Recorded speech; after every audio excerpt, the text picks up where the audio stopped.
Chains rattled as the alien girl stepped onto the metal platform. Her skin was pale gray, marked by bruises and scars. Her eyes didn't blink, her mouth didn't move. She looked like a statue, lifeless, forgotten. The crowd around her was loud, laughing, shouting, bids, but she didn't flinch. Kari was her name, but no one here called her that. They called her Item 47. To them, she was not a person, just another slave, just another object to be sold. The auction master, a large creature with 4 eyes and sharp tusks, shouted across the market. Next up, broken class, worthless but cheap, comes with chains included. The crowd burst into laughter. Kari kept her head down. She knew how this went. First, they mocked her.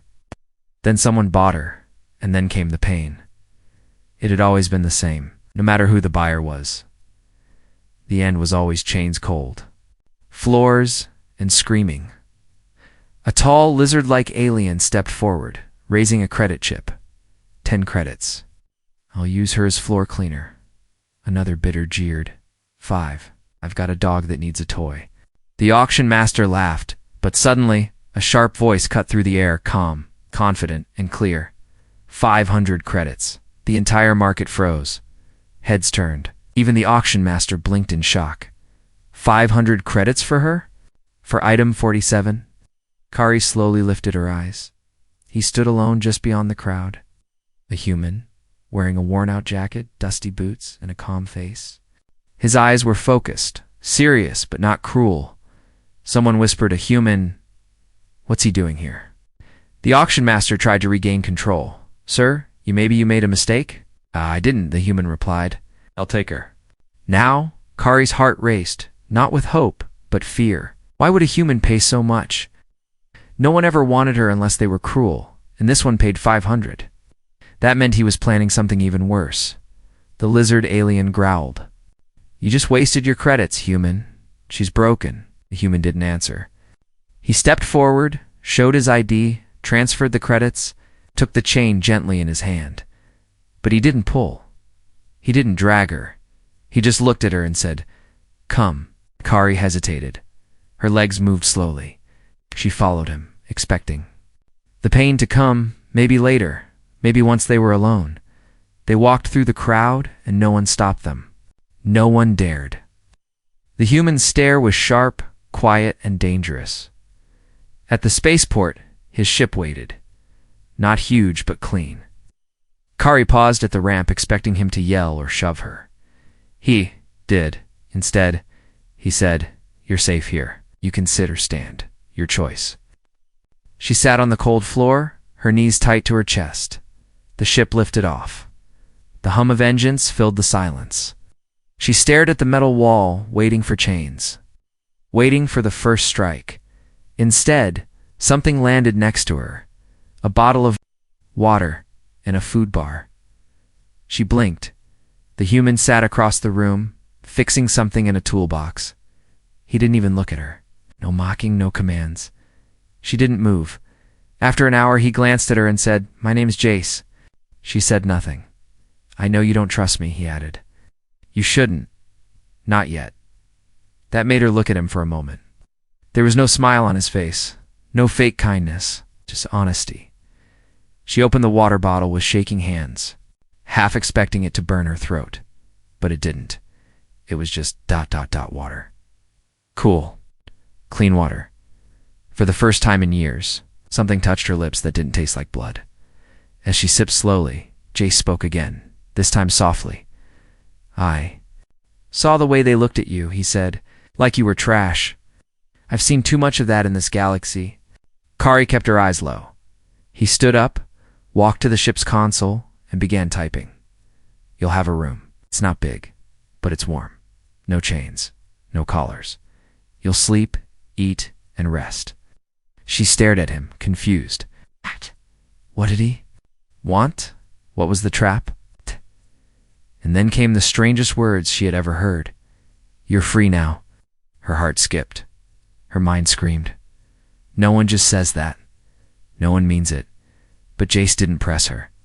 He walked away, leaving her alone. With food, water, and silence. Kari sat on the floor, her hands still shaking. This couldn't be real, and yet, no chains. The ship moved smoothly through space, but inside Kari's chest, everything was storming. She sat quietly in the corner of the passenger cabin, knees pulled close, her hands resting over the cold floor. Every muscle in her body stayed tense. She kept stealing glances at the door, at the walls, the ceiling, searching for cameras, weapons. Cages, nothing, not even a lock on the door. The human Jace sat in the pilot chair just a few feet away. He said nothing. He didn't watch her, simply tapped at the ship controls, adjusted a few screens, and sometimes hummed. Not words, just soft music, like someone completely unbothered by her presence. Kari didn't understand this, as she had been trained to expect orders, punishments, or silence before violence. But this calm, felt more dangerous than any cell. Her mind repeated one thought. What does he really want? He stood up without warning. Kari flinched and tightened into herself, expecting a blow. But Jace only opened a drawer and pulled out a folded blanket. He walked over slowly, knelt a short distance from her, and laid the blanket down on the floor. Not on her. Not too close. Just near enough to show she could take it if she wanted. You're probably cold, he said, then returned to his seat. Kari stared at the fabric. A trap? She'd seen this trick before. Show kindness, test obedience, then punish for touching something not meant for her. But this man hadn't even looked back. He didn't care whether she took the blanket or not. Her fingers twitched. She didn't move. Hours passed. The ship entered light jump, and the stars outside blurred. Kari finally leaned her head against the wall, too exhausted to fight the sleep crawling into her eyes. She woke with a start. A sharp beep came from the console. She opened her eyes, heart racing. But everything was the same. The human was gone from the pilot's seat. Kari stood up slowly, her body shaking, and followed the faint sound of movement down the hall. She reached the doorway of a small room. Inside, Jace stood over a steaming pot in a tiny galley kitchen. He stirred something and didn't even turn around when she stepped in. Hungry? He asked calmly. Kari didn't answer. He poured the hot liquid into a bowl, placed it on the table, and stepped back. It's safe, he added. You can eat if you want. She didn't move. He placed a second bowl on the other end of the table and sat down to eat his own. The smell of food filled the room.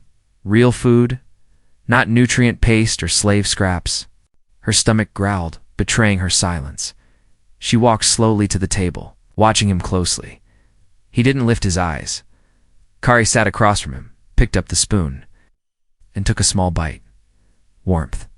Flavor. No poison. Her eyes began to sting. But she blinked the tears away. What do you want? She whispered at last, her voice rusty from years of silence. Jace didn't look surprised by her question. He simply shrugged. I wanted to save someone, he said. We're there. No one else did. That's it? Yeah, he said. That's it. She wanted to scream at him. No, that can't be it. Nothing is ever just that. But the scream never came. Only silence. He stood after finishing, placed his bowl in the cleaner, and pointed toward the hallway. There's a room prepared for you, he said. Doors open. You can rest. She rose slowly, unsure whether her legs would work. They did. The hallway lights were soft, not harsh like the places she'd known. The room he mentioned wasn't big, but it had a bed, a table, even a small window showing the stars. Kari walked inside, afraid to touch anything. She stood still for a full minute, breathing hard. Then her hands reached for the bed covers, soft, clean. Her knees gave out, and she fell into the bed. She curled into the blanket without thinking. No chains, no screams, just warmth, as her eyes closed. One last thought entered her mind. Not fear, not panic, just a quiet, small question. Is this what safety feels like? Kari woke up gasping. Her eyes darted across the room, heart pounding. For one terrifying second, she expected to find cold stone walls, iron shackles, and the sharp sting of a whip waiting for her. But there were no chains, No guards, no pain. Just a soft bed beneath her, a thin, warm blanket wrapped around her shoulders. And quiet hums from the ship outside the room. The air smelled clean. The lights glowed gently above. It was ... peaceful. She sat up slowly, her back still expecting to feel pain from last night. But nothing hurt. The mattress hadn't been ripped away in the night. No one had dragged her from sleep. Kari ran her fingers along the bedsheets. They were real. The room was real, not a trick, not a dream. There was a small mirror in the corner, and for the first time in years, she saw herself clearly. A thin, bruised face, hollow cheeks, dull silver eyes that once glowed like starlight. Her own reflection looked like a stranger, not just weak, but lost. She stood up and walked toward the mirror. Her fingers touched the surface, tracing the edges of her face. She didn't even recognize herself anymore. That's when the door opened. Kari turned sharply, her hands ready to shield her head. But it was Jace. He wasn't holding anything dangerous. Just a folded shirt and a pair of pants. He paused at the doorway and raised his hands lightly. "I knocked," he said. You didn't answer. She stared at him, confused. He placed the clothes on a nearby chair. It might be a little big, but they're clean. Still no movement from her then. Slowly, he backed out of the room and said, "Only one more thing," before the door slid shut. "Take your time." Kari stood in silence for a long moment. Then she walked over, lifted the clothes, and held them close. To her chest, they smelled like soap. Fresh. Safe.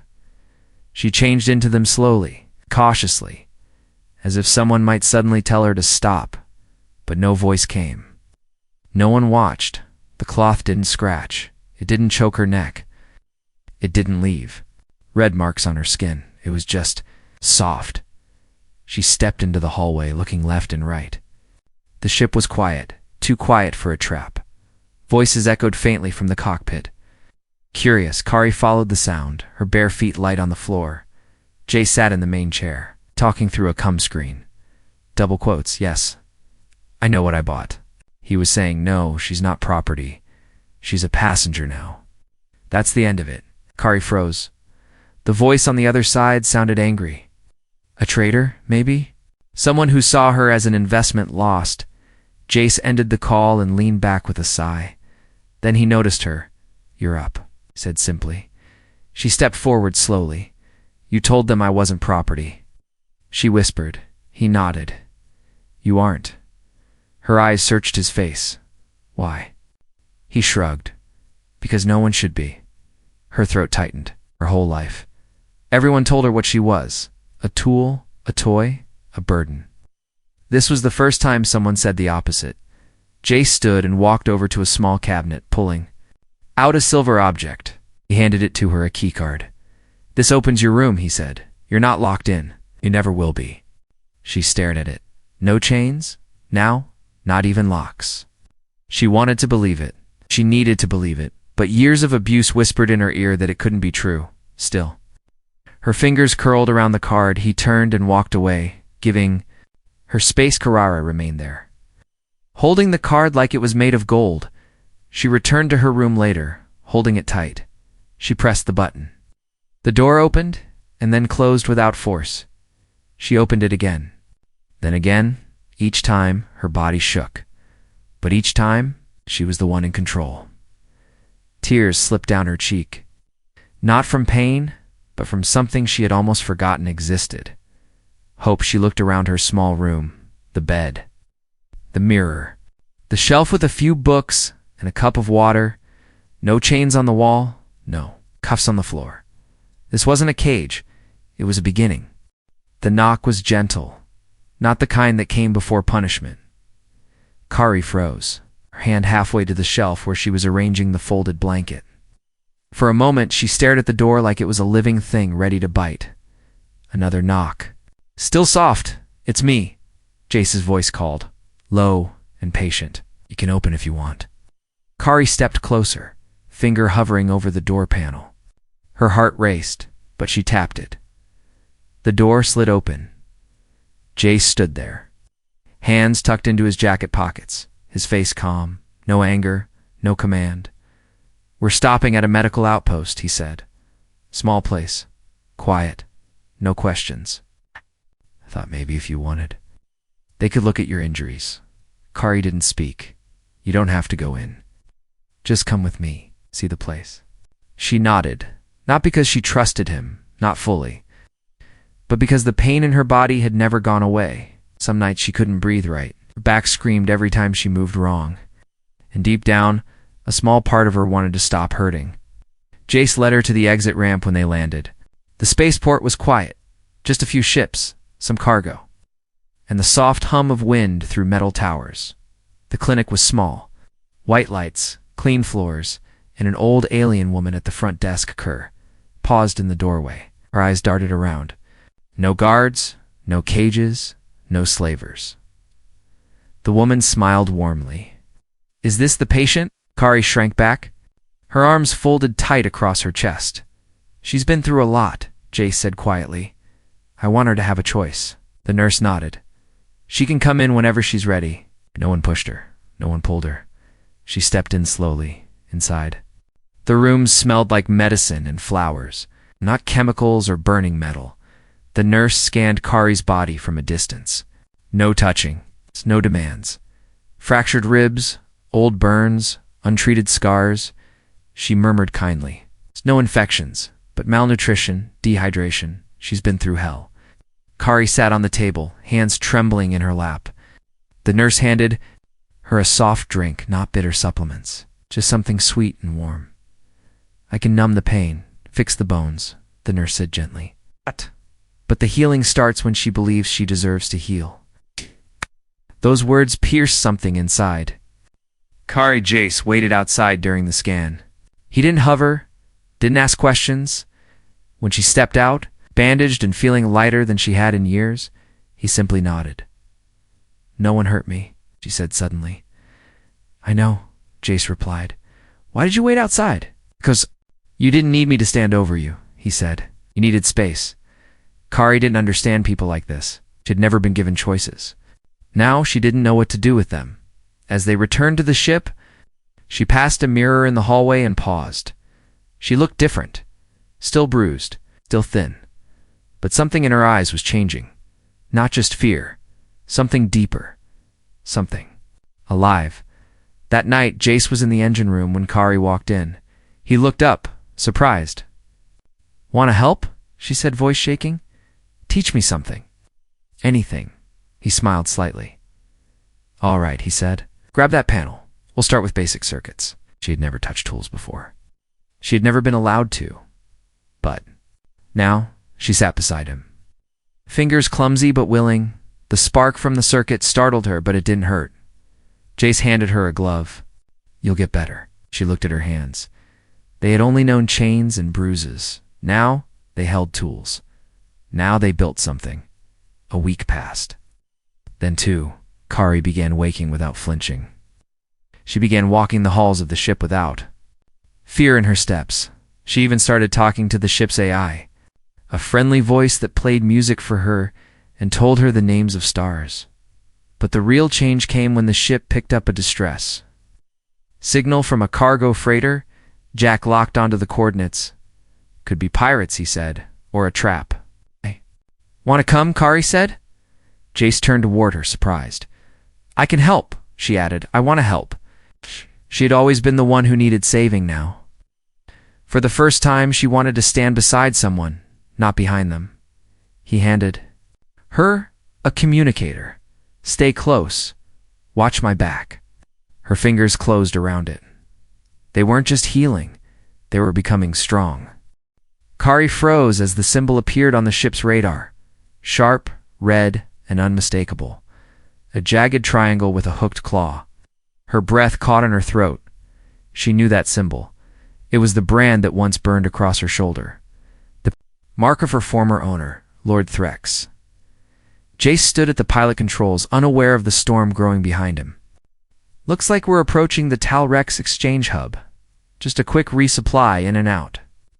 Kari stepped backward, her body already trembling, her eyes locked on the screen, then the stars beyond the window. This wasn't just any space station. This was his territory. Her voice cracked as she spoke. "We can't go there." Jace turned, surprised by the fear in her eyes. "That's Threx's zone," she whispered, her legs ready to collapse. "If he sees me, he'll take me back. He'll say, 'You stole me.' He'll show the papers." Jace stepped forward. Steady and calm. "He won't touch you. You don't understand," she said, nearly choking. "He doesn't care about rules or laws. He buys judges. He owns soldiers." "He owns," Jace cut in. "He doesn't own you." But Kari was already breaking inside. The walls were too familiar, the old fear too loud. She rushed to her room, slammed the door, and pressed her back against it. Her whole body shaking. Every step forward she had taken, every piece of herself she had rebuilt now felt like it could be torn away in an instant. She stayed hidden for hours. The ship docked, JC left alone. She expected to hear sirens. Boots stomping toward her room, chains snapping shut, but none came.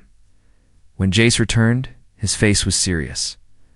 "I saw one of Threx's men," he said. "He didn't see me."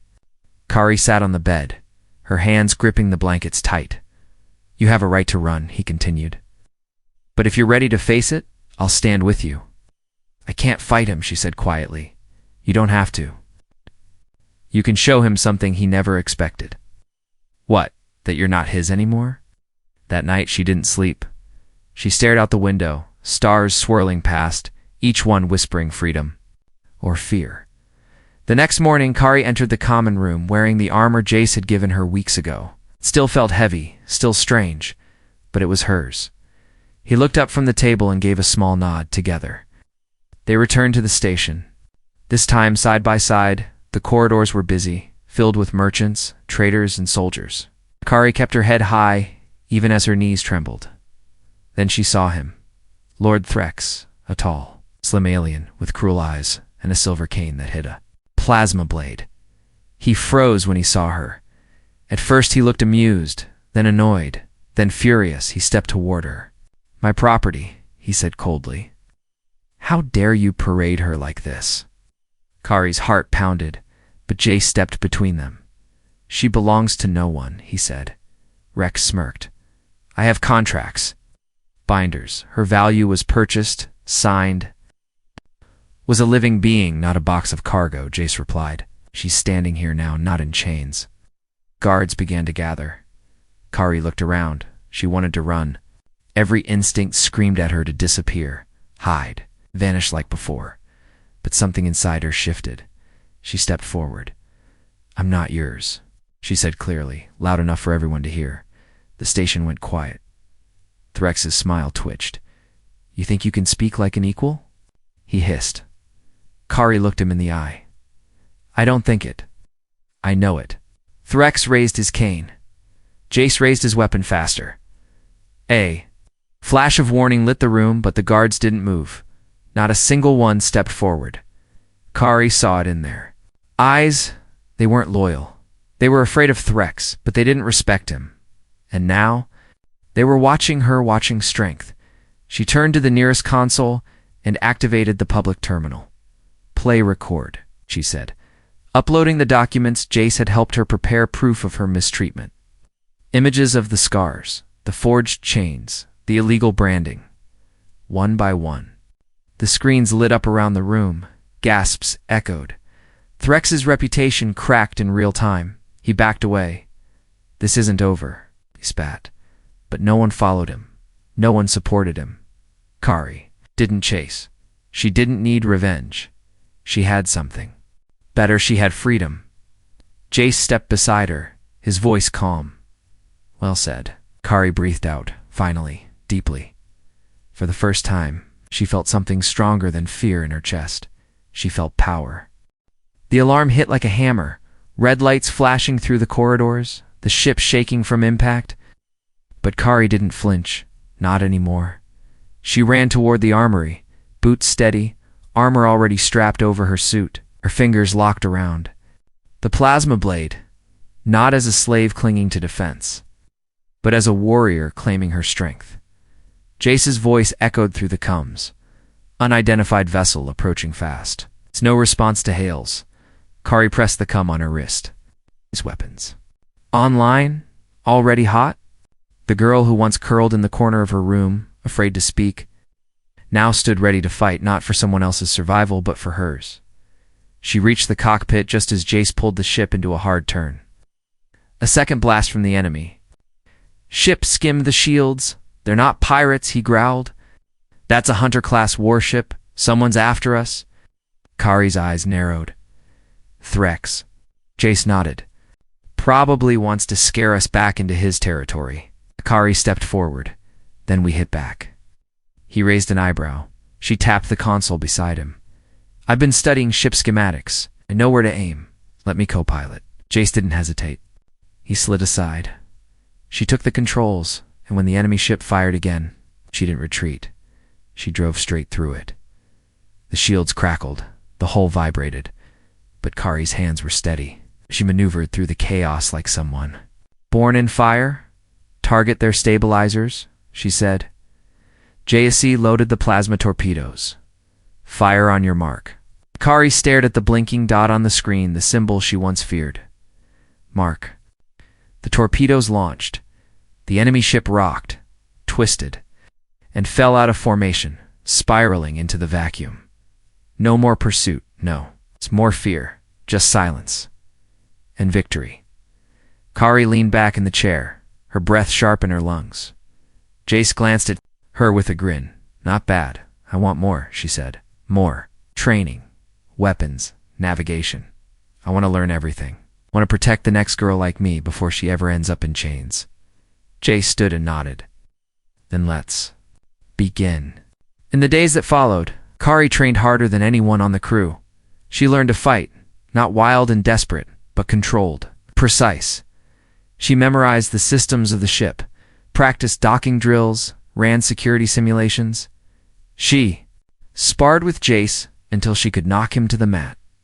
Even the other crew members, aliens from across the galaxy, started watching her with a new kind of respect. Not pity, not caution, respect. One day during a supply run, a group of thugs tried to rob a young alien child in a market alley. Kari saw it from across the plaza. She didn't wait. She charged in, disarmed two of them, threw a third into a crate, and pulled the child behind her shield. By the time the guards arrived, it was over. The child stared up at her with wide eyes.